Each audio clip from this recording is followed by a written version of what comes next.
une histoire de la Bible, donc que vous connaissez sûrement, que je peut-être pas, mais si vous la connaissez, je vais la rappeler. L'histoire du roi Salomon qui a construit un temple extraordinaire,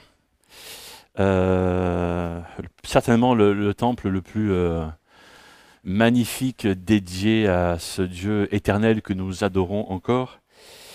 Et mais le problème, c'est quelque temps après la mort de ce roi extraordinaire aussi, le peuple a rapidement, quand on lit la Bible, en fait, oublié Dieu et s'est mis à adorer d'autres dieux.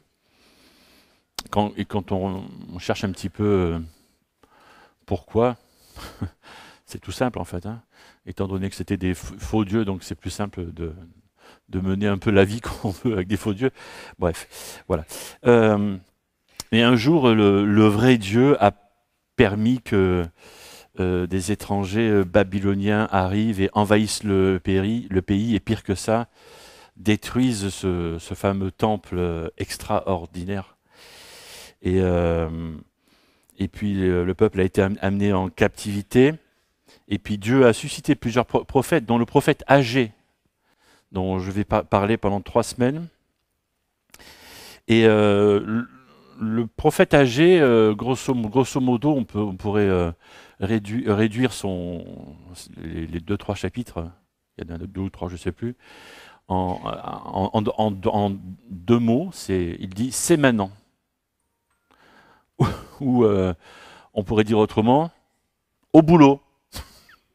Ou encore autrement, plus, euh, plus simple. Allez, hop, allez-y. Voilà. Et alors aujourd'hui, on commence une nouvelle série de prédications sur ce prophète Agé. Et Agé fait partie de ces petits prophètes qu'on ne connaît pas. Alors si on avait l'habitude d'avoir les Bibles le dimanche matin, je suis sûr que la plupart d'entre nous, on ne trouverait pas où c'est. C'est après Sophonie et Zacharie. Voilà, on les connaît un petit peu plus. Mais avant d'aller plus loin, j'aimerais juste faire une remarque. C'est intéressant comme à certains moments de nos vies, c'est comme si on se réveillait de... Tu sais, quand tu fais une sieste un peu trop longue, tu sais, tu vois de quoi je parle? Tu te réveilles et tu as la tête dans le cosmos. Ouais, je reste encore poli. Je reviens de 6 semaines, mais je suis encore poli. Tu vois? Mais on a compris de quoi je parle. Voilà. Ouais, c'est ces moments de vie où tu te dis, où tu as l'impression de vivre une autre vie que celle que la vie que tu dois avoir, quoi. Ou d'être à un autre endroit, mais c'est pas possible, tu sais, où, où ta réalité n'est pas celle que tu devrais avoir. Ta vie n'est pas celle que tu devrais avoir, tu vois, etc., etc. Alors je parle pas seulement de ces moments de, vous savez, ces fameux anniversaires dizaines, là, comme tout le monde nous met la pression. Ah, t'as eu 20 ans, ah, t'as eu 30 ans, t'as eu 40 ans, t'as eu 50 ans. Eh, oh, ça va s'arrêter un jour, oui, quand tu seras mort. Voilà, non, je parle pas de ça seulement. Je parle, par exemple, quand tu fais des études, tu sais, t'es dans un cycle d'études, et puis tu sais pas pourquoi à un moment tu te retournes, et dis mais qu'est-ce que je fais là en fait? Pourquoi je suis en train d'étudier ce que j'étudie? Est-ce que ça me plaît vraiment? Il y a d'autres moments aussi quand tu es dans un travail. Donc, tu as eu ton diplôme, tu as été embauché en CDI, on t'a fait un pont d'honneur, machin, tout ça. Tu es bien.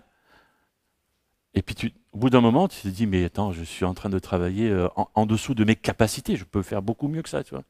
Qu'est-ce que je fais là, quoi? Il y a d'autres moments que ça, pire que ça encore. Dans le mariage aussi. Ah oui, oui, ça arrive aussi. Hein. Ouais, ouais. Pourtant, tu es heureux dans ton mariage, ça va bien. Et puis c'est comme si tu te réveilles d'une longue sieste, comme je disais tout à l'heure. Tu te dis, mais qu'est-ce qui... J'ai l'impression que ça pourrait être mieux, en fait. Il y a quelque chose qui me manque. Ça fait aussi avec les enfants. Tu sais, t'élèves tes enfants le mieux que tu peux. Le mieux que tu peux, j'ai dit. Hein. Et puis, arrivé à un moment, tu te dis, mais attends. J'appuie sur pause. Ben, c'est pas possible, mais j'appuie sur pause. Voilà. Voilà. Et puis, mais il y a quelque chose qui me manque. Tu vois?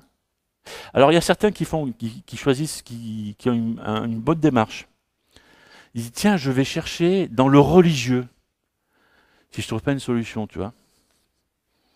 Ça peut être une bonne démarche, tu vois. Je vais pas dire le contraire. Hein, je suis encore pasteur. Voilà, donc, mais je suis pas sûr que ce soit la bonne démarche pour trouver Dieu, ça. Je suis pas sûr, tu vois.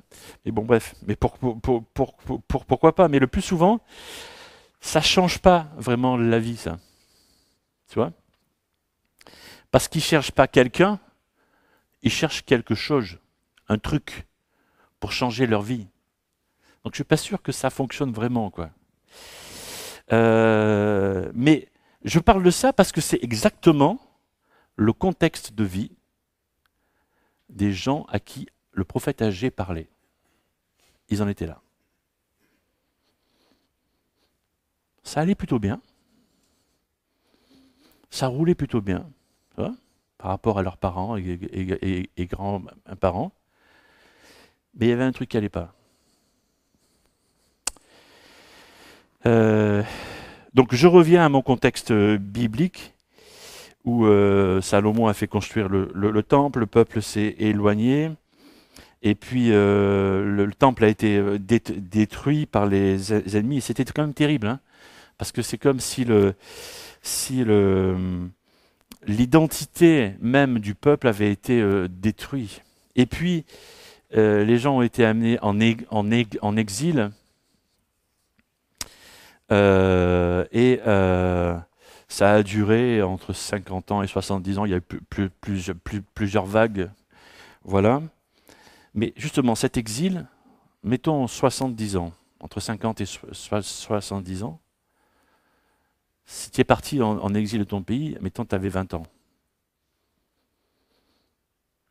Tu ne vas pas rester 70 ans en exil parce que tu vas mourir en fait. Tu ne reviens pas dans ton pays. Donc c'est tes enfants, en imaginant que tu aies trouvé une femme ou un mari et que tu aies fait des enfants, et tes petits-enfants qui reviennent, tu vois, avec dans ta tête, dans leur tête, ton histoire à toi. D'accord? Voilà.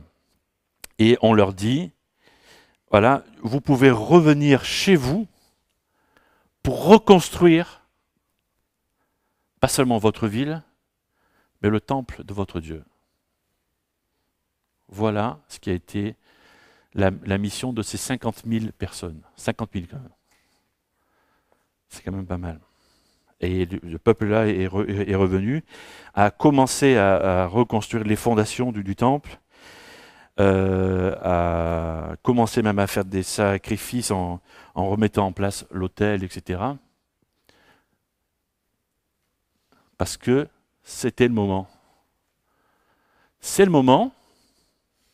Il y a un petit mot qui vient après. Vous savez ce que c'est ce petit mot? C'est le moment, mais. Il y a toujours un mais. Tu vois?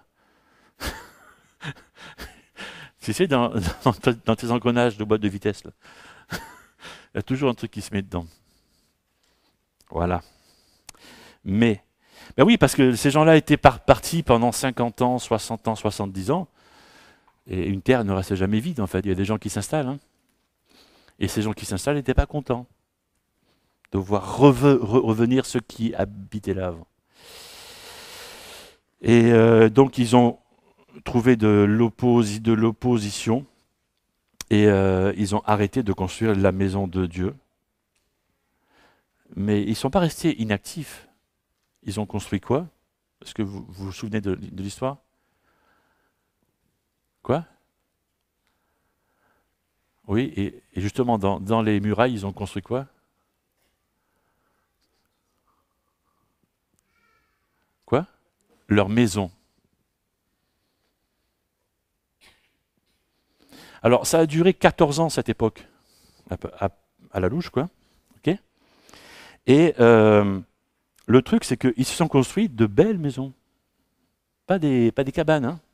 Des maisons, quoi. Des belles maisons. Voilà.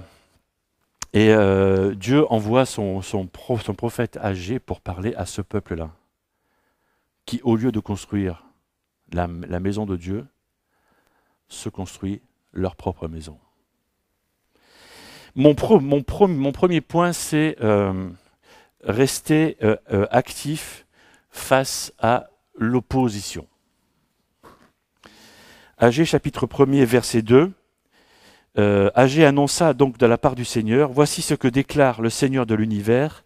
Les gens de ce peuple affirment que ce n'est pas le moment de rebâtir mon temple. » Alors je fais juste une aparté parce que dans tout l'Ancien Testament, Dieu n'arrête pas d'appeler ce peuple mon peuple.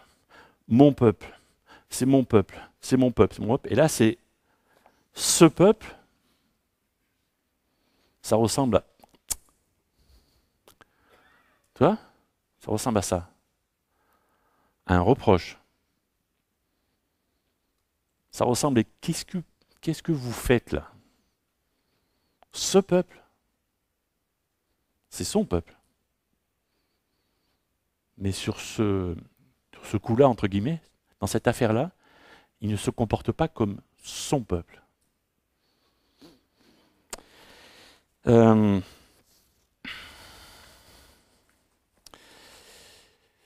Ces gens-là pensaient que, avec l'opposition qu'il y avait, et c'était pas simple, hein, c'était pas simple parce que voilà, il y a des gens qui voulaient le tuer, hein, pendant qu'ils reconstruisaient les murailles, le temple, tout ça, donc c'était une question de vie ou de mort. Donc, c'était pas simple, c'était pas simple.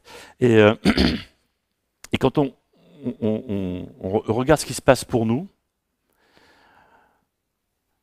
quand Dieu nous confie une tâche, on pense que tout doit être facile. Et que si on reçoit un peu d'opposition, ah ben tiens, peut-être que finalement Dieu ne veut pas que je fasse ça. Et voilà, dès que ça devient difficile, on pense que, ah ben tiens, peut-être que Dieu ne veut pas, alors que c'est sûrement le contraire. Et le truc, c'est que plus tu te rapproches du cœur de Dieu, plus que tu te rapproches de ce qui compte pour Dieu, plus tu auras à supporter de l'opposition. C'est ça le truc. Et finalement, l'opposition que tu rencontres quand tu obéis à Dieu, c'est un signe, très très souvent, que tu es dans la volonté de Dieu. C'est un signe que tu obéis à Dieu. Et c'est pour ça que vous m'avez souvent entendu dire, si tout est tranquille dans ta vie, c'est que tu as un problème avec Dieu. C'est terrible, hein? Terrible dans le sens de ça fait peur. Hein. En fait, ouais. Voilà. Parce qu'au moment où tu obéis vraiment à Dieu, c'est probable que tu rencontres des difficultés, que le chemin que tu utilises est un chemin étroit. Et c'est mon deuxième point. Choisis le chemin étroit. Si ton chemin est difficile, alors certainement que Dieu est aux commandes de ta vie. Peut-être que, on n'y pense pas, mais il y aurait peut-être une petite prière à intégrer le matin quand on se lève ou quand on fait notre prière à Dieu, c'est Seigneur, aide-moi à choisir le chemin étroit plutôt que le chemin large. C'est juste ça, quoi. Tu vois?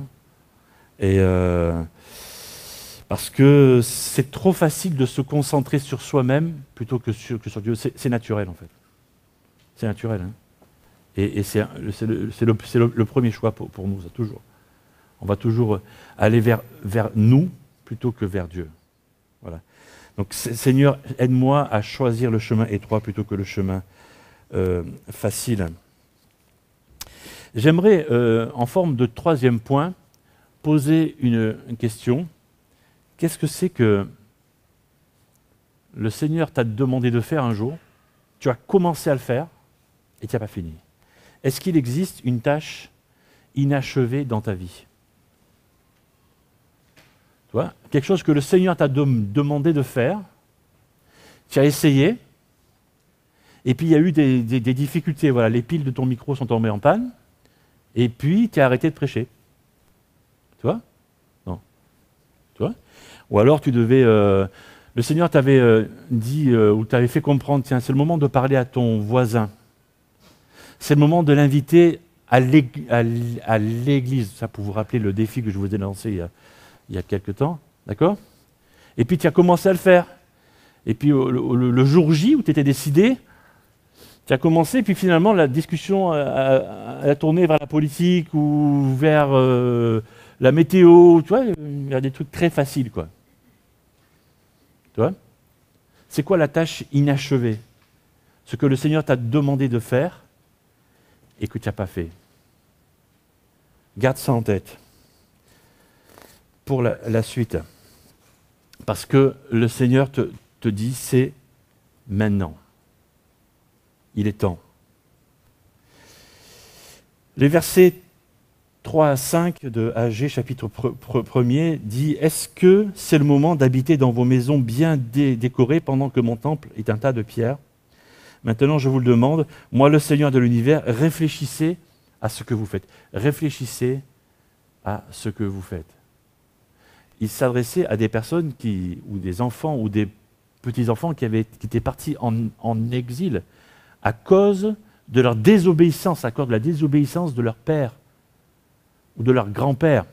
Et ils étaient revenus pour reconstruire le temple, et il y a des difficultés, et ils laissent tomber, et réfléchis à ce que tu fais, quand même. Tu vois? Il faut juste être... faut avoir un peu de jugeote. Il n'y a pas besoin d'avoir une grande jugeote, mais être un tout petit peu intelligent, quand même. Tu vois? Réfléchis à ce que Dieu t'a appelé à faire. Pourquoi Dieu t'a choisi à toi? À toi plutôt que ton frère, ou ta sœur, ou ton voisin. Pourquoi à toi? Pourquoi?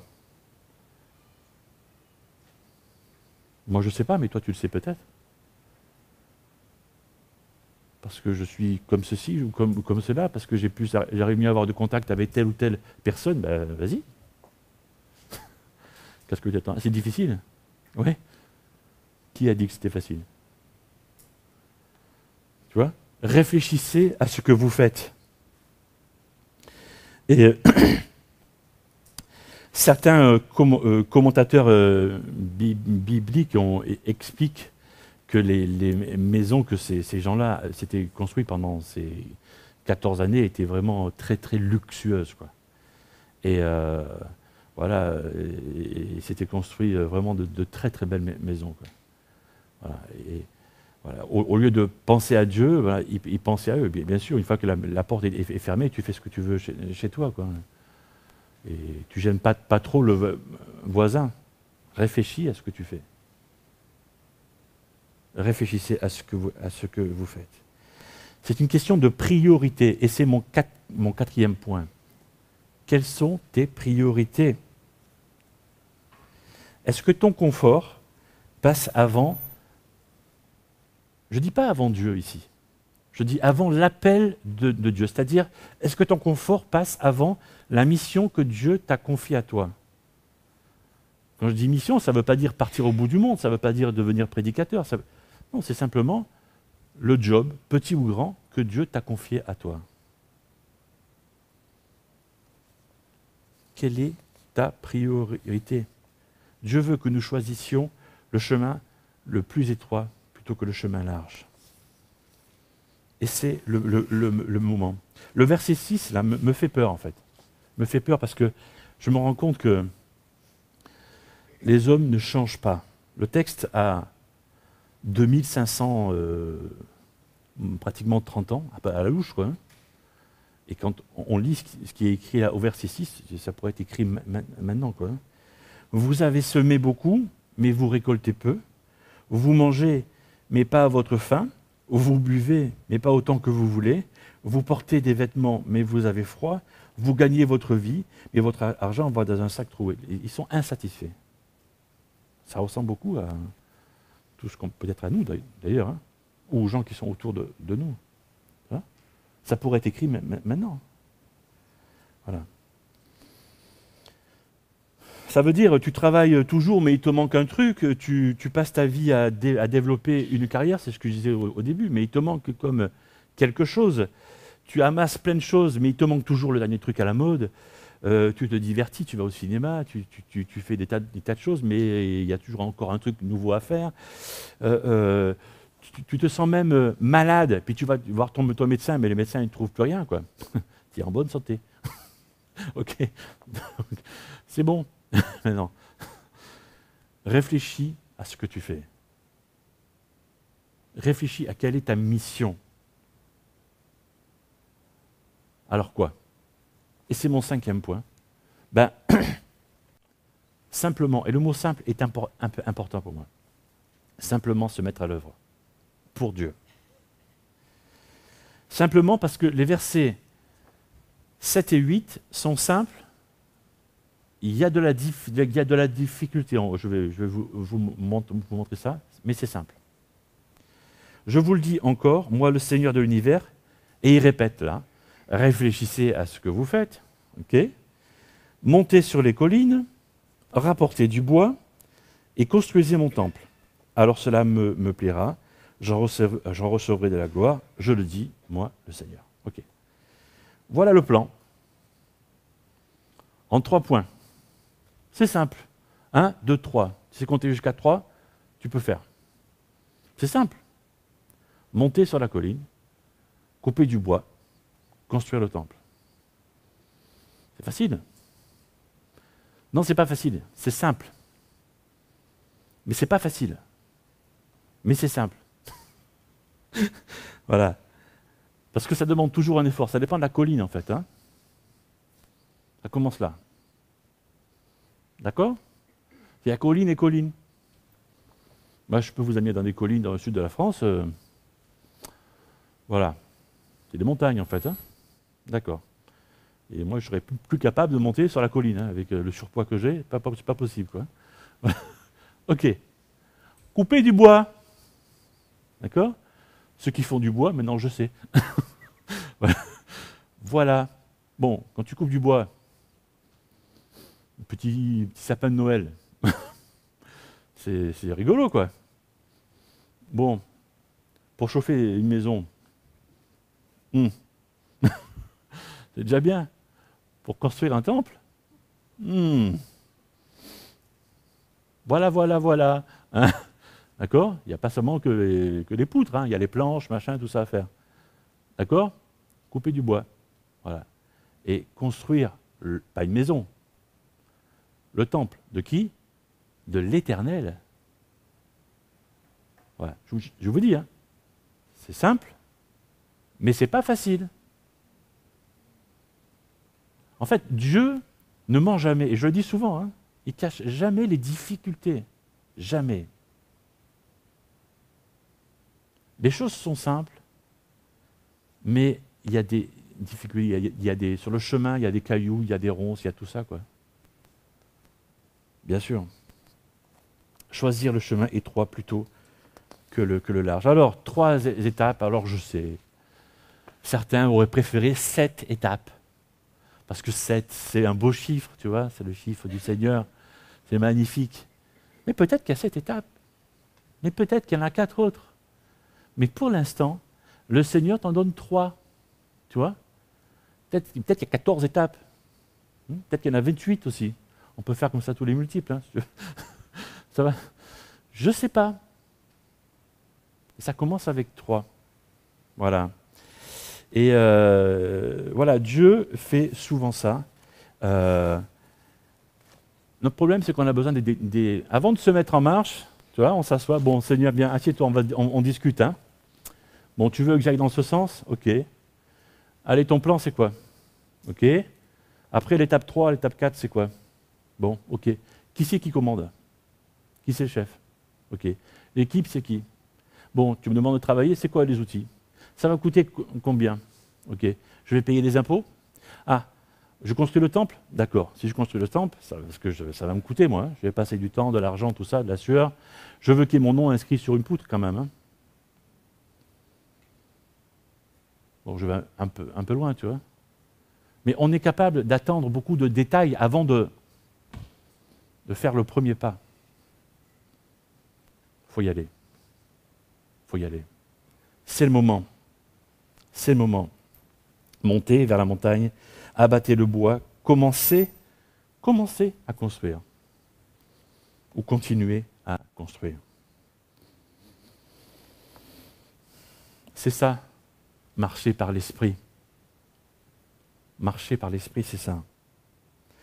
C'est ce que Dieu nous demande de faire en tant que disciples de Jésus-Christ, c'est faire confiance à ce Dieu qui nous donne des plans simples et qui prévoit tout le reste. Ça va se mettre en place au fur et à mesure. Ça va. On veut trop souvent connaître tous les détails avant de se mettre en marche, alors que Dieu attend qu'on se mette en marche pour nous donner des détails de la première étape. Tu vois? Parce que peut-être que pour monter sur la montagne, il y a un escalier à construire. Ça commence là, en fait. Tu vois? Tu n'as pas coupé le bois encore. Voilà. Que faire si je me rends compte qu'il y a quelque chose que Dieu m'a demandé de faire et que je n'ai pas fini? Ben, il faut le finir. Il faut le finir. Parce que si Dieu t'a demandé de faire quelque chose et que tu ne l'as pas fait, il attend en fait. Hein. Après tu te demandes, mais pourquoi dans ma vie ça ne va pas? Pourquoi ça? Parce que Dieu t'attend toujours à ce rendez-vous-là. D'il y a 6 mois ou d'il y a 20 ans en fait. Hein. Mais Dieu il attend là. Hein. Il attend. Il attend que tu répondes, que tu obéisses à son appel. Il attend ça.